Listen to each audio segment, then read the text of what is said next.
The Bible says he gathered them 40 days. So I'm not just praying for material things. I even pray for spiritual, like if your faith was broken, like Thomas. May the Lord fix you this weekend.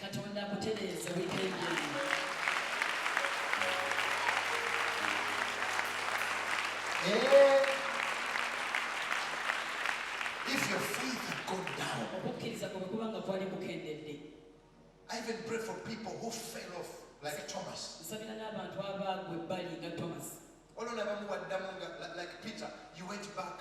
Peter went back fishing. Some of you go back drinking. Some of you go back aborting. Some of you go back pornography.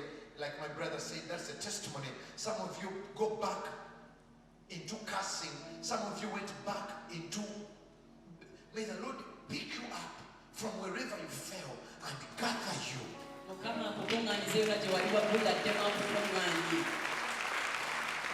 know, some of you, your faith got an accident. It is broken. The Lord must fix you. Soon I'm going to preach a sermon here called What Happened to You. You used to pray. You used to love God. Somebody is watching me. You are seated in your living room. What happened to you? You used to love God. Two things happened. You got so busy. You forgot God. Or you got so many challenges. You forgot God. Or you got wrong friends who deliberately take you off God every day.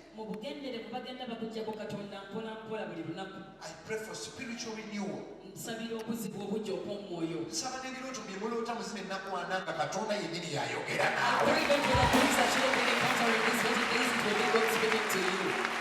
Not just cars and houses. I pray that God will fix every broken faith. And finally, may the Lord tell you what to do. Let me explain more about that. Not knowing what to do next is dangerous. The apostles didn't know what to do. I have 5 minutes. Then the other service starts.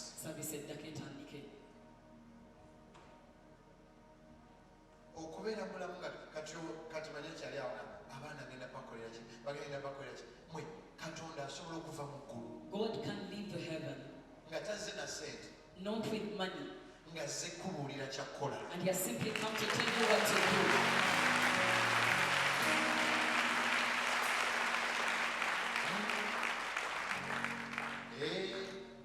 Yes. He told them,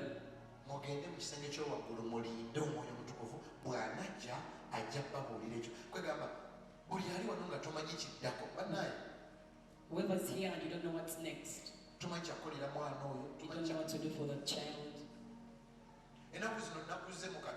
These days I'm matured in God. Vice President. I am also like Vice President.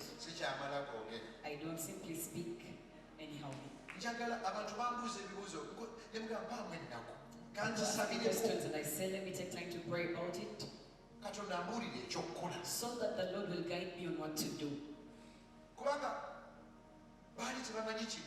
Because they didn't know what was next. No wonder they had gone back to fishing. But he came and gathered them. This family means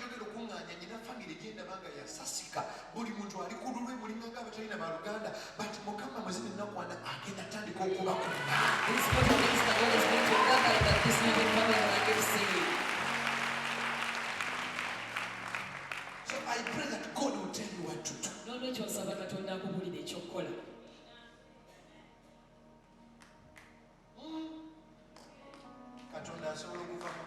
The Lord can come from heaven carrying a package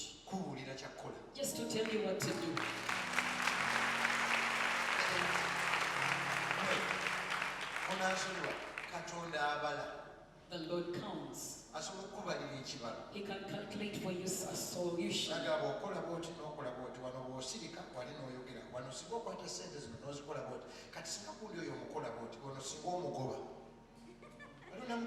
If he can tell you that you can do this and that, you can just see this person out and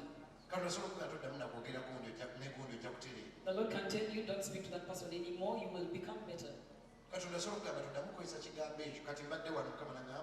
Abamu tebakitegedde ekyomukyalo oyo muyite omuwulirize atuule Katonda asobola okuwulira ekyokola kati abamu genda gamba waaw bana enikanga asaaga naye baali tebamanyi kyakukola ekyo kyenjagala okulemerako nkusibula nga tebamanyi kyakukola Katonda asobola okugamba toddamu nakwogera ne bbaawo bw'otyo. The Lord can tell you not to speak to your husband that way. The Lord can tell you that the way that you speak to your employees is going to actually spoil your business. Like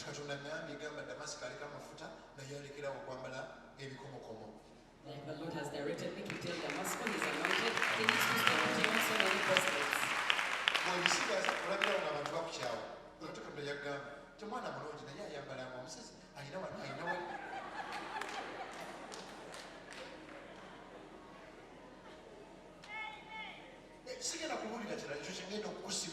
That is what I'm going to send you home with. The Lord can tell you, change the school where your children go to.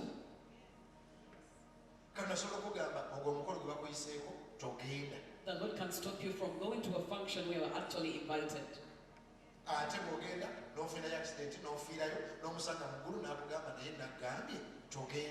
You go encounter an accident and die, and when you get to him, he will ask you, I told you not to go, why did you go?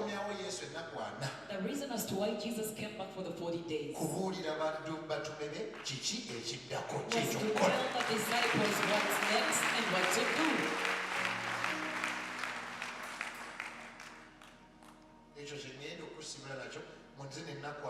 Katonda akubuulire nti bw'oyo okola bw'oti n'okwata ssente zino n'oziteeka wano n'okola bw'oti n'okola bw'oti Katonda asobola okukubalira yajja n'agamba abantu emu gattako emu zibeereemu ne bamuwakanya. He told people 1 + 1 is equal to 1 and they disagreed with him. N'agamba omukazi alifa ewaabwe omusajja alifa ewaabwe ne bafuuka omuntu omu oyo Katonda bw'atuula mu kirasiyo nga gwe ticca wa maathi omugamba God 0 with big eyes and ears because 1 + 1 is 2. But God says 1 + 1 is 1. Kakati gwe bw'ogenda n'ebirala ye Katonda asobola okukubalira naga bugembe singa omenya wali church n'ogaziya bw'oti n'oteeka wano bw'oti n'osabayo abantu emiliyoni emwemu n'okola bw'oti singa okola bw'oti singa okola bw'oti ne bw'okola bw'oti singa okola bw'oti singa okola bw'oti singa okola bw'oti ne bw'okola bw'oti. The Lord can direct you on what to do. Nsabe muzina ennakuana ozukukeyo oba lunaku lwasatu oba lwataano oba amino oba lwabirimu ozukuke ng'ogamba honey I know what to do. Mukwano otegedde ekyokukola. Era manyi temukikubidde mugalo kubanga mwagala mmotoka na visa naye nsaba Katonda akubuulire woba oteeka ssente ani gwoba oyogera naye ani gwoba may the Lord tell you what to do. And finally, one by one they packed their bags. Give me back. Olagawa mu upper room. I'm going to the upper room. Jesus told us to go to the upper room. One by one, honey, where are you going to? I'm going to the upper room. They told us that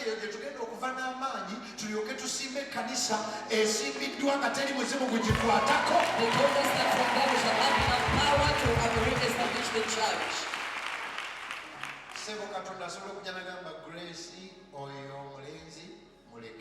God can come and tell you, Grace, leave that boy or guy. He has simply come to tell you that not even without a car. Grace,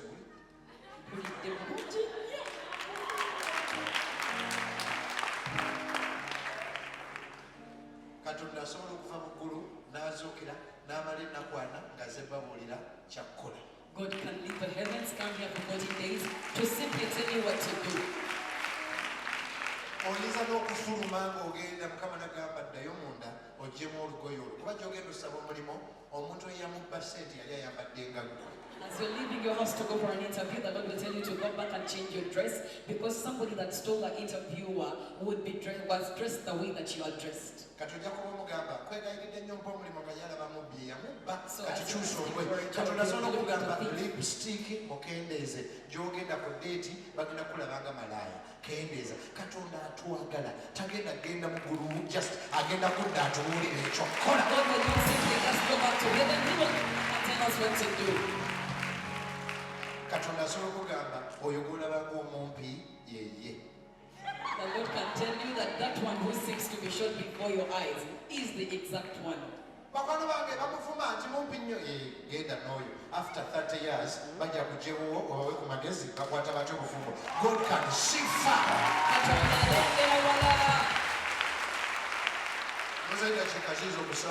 have 7 more minutes left. Segenda kubuulira kirala munze ne nakwana. I'm not preaching anything else. In these 40 days, waliwo abagenda okuwona. Some people are going to be healed. Waliwo abagenda okufuna emirimu. Some are going to get jobs. Waliwo abagenda okusumululwa. Some are going to be delivered. Waliwo abagenda okufuna emikwano. Some are going to get waliwo abagenda okufuna promotion. Some are going to be promoted. Waliwo abagenda okufuna confirmation. Some are going to get waliwo abagenda okufuna what to do. Abantu bagenda kufuna ebyokukola. God will tell them what to do. Katonda agenda kubalire kukola nga bw'olina okikola. Okimanyi nti ne bano bano abayimirira wano Katonda nambira nga abayimirire bwe bati. Do you know that the Lord had to tell me that all these people stand here in the choir, the band that leads us? Mujje muyimirire. N'abayita abona ne bagamba mujje mbalaga bwe bayimirira. Katonda yeewunyisa n'ava mu ggulu ng'azze kumbuulira